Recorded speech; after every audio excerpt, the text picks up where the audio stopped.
What's up, guys? Welcome to another video. This is my buddy Matt here. You've probably seen him in the channel before. He's got a Fiesta ST, AE86, OG baller hatchback, blue legend, whatever. Raj Green.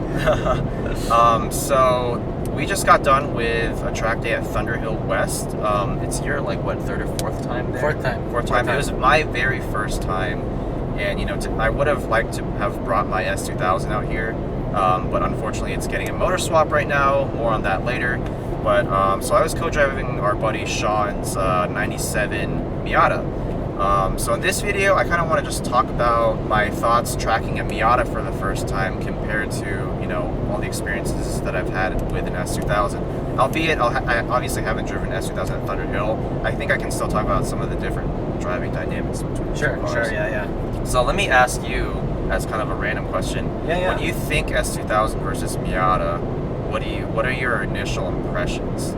Even though you've never driven both cars on a track.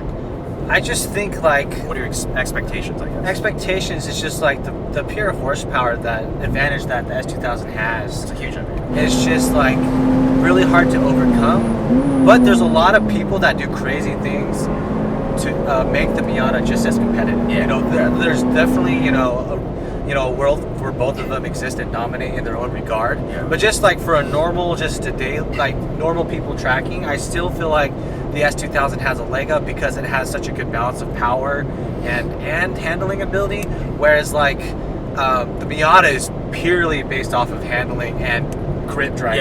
Yeah. Gripping. It's a momentum car. Right. Completely. When riding with Miata drivers, they're flat out everywhere, and I'm just how are we not losing the back end? Yeah. It's just purely it's crazy grip, and that's where I feel that's where it can make up, the gap between S2000 and Miata. But for me personally, I just still think for everyday driving, whatever, the gap is in favor of the S2000. By far. I mean, just look at the numbers for a second. Sure. The NA Miata, even though this is the bigger engine version with a 1.8, it's still 133 horsepower. My S2000 in 02 is 240 horsepower. So that's 100 horsepower difference. And there's no way to overcome that, honestly. At any track that has anything resembling a straightaway, the S2000 is going to win. But after having driven both cars more or less at the limit, the Miata is still really, really fun. I know, I've joked about it before. I've reviewed Miatas before, a bone stock one, a really nicely modified one, and what have you. And in the canyons, it's one thing, but when you're really driving at the limit, the Miata has a lot of things that make it, actually, in my opinion, give it a little bit of an advantage in certain circumstances versus the S2000. Okay. So the S2000, it's got the power, but you have to keep the revs really high because, obviously VTEC, 6,000 to 9,000 is where the car makes all the power for an AP1 at least. The Miata actually, even though it makes most of its power at the top, it's around 6,500 is the peak power, and it revs to 7,000. The mid-range torque isn't as big of a difference to the top end, whereas the S2000 is you literally have to rev it, keep the revs really, really high in order to get the best performance out of it. The Miata, sometimes you can get away with maybe being in a higher gear, or just keeping the revs above maybe 4,000 and just using the torque. So there is that part of it, which makes it, in my opinion, a little bit easier, especially for beginner drivers, because you don't have to always be shifting in order to keep the engine in its power band. Okay. Secondly, the Miata's 400 pounds lighter than an AP1. Even though the S2000 is a light car by most standards, 400 pounds is a huge difference, and I really felt that in the hairpins at Thunderhill. So, for example, in my S2000, even though I have 255 millimeter square tires all around, 200 treadwear tires, a lot of times I did experience pretty bad understeer in second gear corners. And the only real way to kind of counter that is to kind of trail brake it and try to actually step out the rear end going into the corner. The Miata, you don't really have to do that. You can kind of just brake in a straight line, trail brake a little bit, and then just crank the wheel, and it hardly understeers at all. At least the one that I drove, Sean's car, is set up that way. He's only running, I think, 225s all around on a 15-inch wheel. Yeah. So it's got less tire, but I think because it's shorter wheelbase and it's so much lighter, the hairpins, you do feel a difference there. It is a little bit quicker, a little bit more nimble. So definitely more go-karty. More go-karty. For sure. But the big downside to the Miata, besides the power, right. because so two things. The shorter wheelbase means it's a little bit more twitchy at the limit, especially in higher speed corners like third, fourth gear corners. The S2000 is already a pretty twitchy car. It has a pretty short wheelbase, but the Miata takes it even a step further. Oh, really? When it does snap, snap kind of quickly. So you have to be kind of prepared for that. And the second thing is, at least the one I drove didn't have ABS, and I've never tracked a car without ABS before, so it could just be me, getting used to tracking a car without ABS. But the first 3 sessions, man, like every other corner, I was pretty much locking up the fronts. And because I was braking in the same way that I would brake in my S2000, which is just hammer on the pedal from the very beginning of the braking zone, and just, if the ABS kicks in, so be it. But like the Miata, you can't really do that. You have, if you lock up the fronts, the car will just understeer or go off track, and you have to let off that brake pedal to get the front tires to hook up again.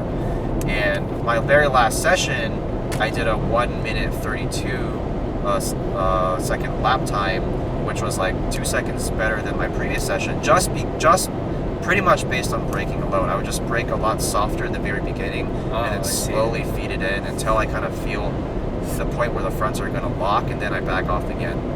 So it's just a different driving style, but overall, like, both cars are both really, really fun in their own way.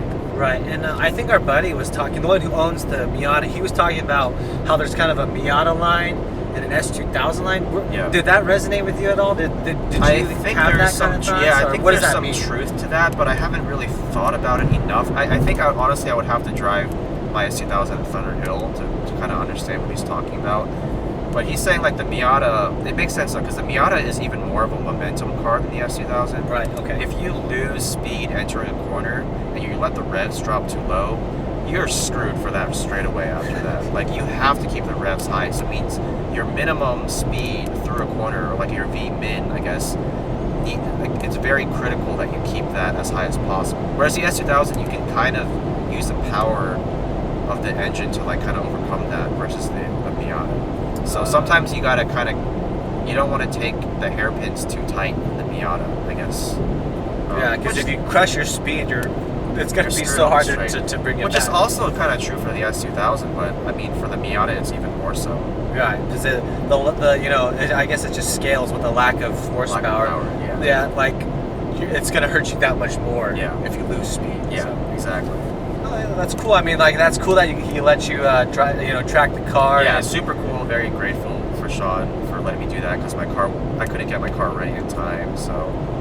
I can't wait to get back out to Thunderhill with the S2000 now. So I guess the question here is too: does VTEC always win?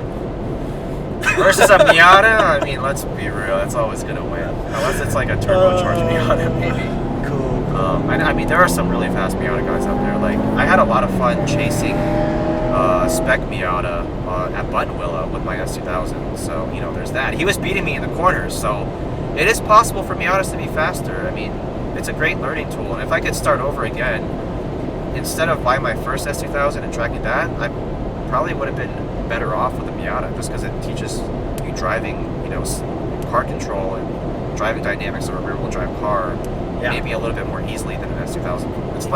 It's not as hard edge as an S2000 is. Right, and he's definitely, I mean, we can both tell in his driving, he's improving.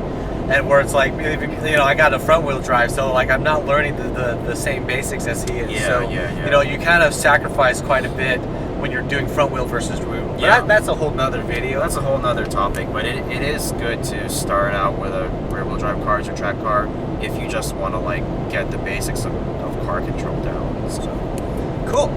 So yeah, that's just some thoughts on that. Obviously, I'll post the hot lap of the Miata down. And I'll see you guys next time.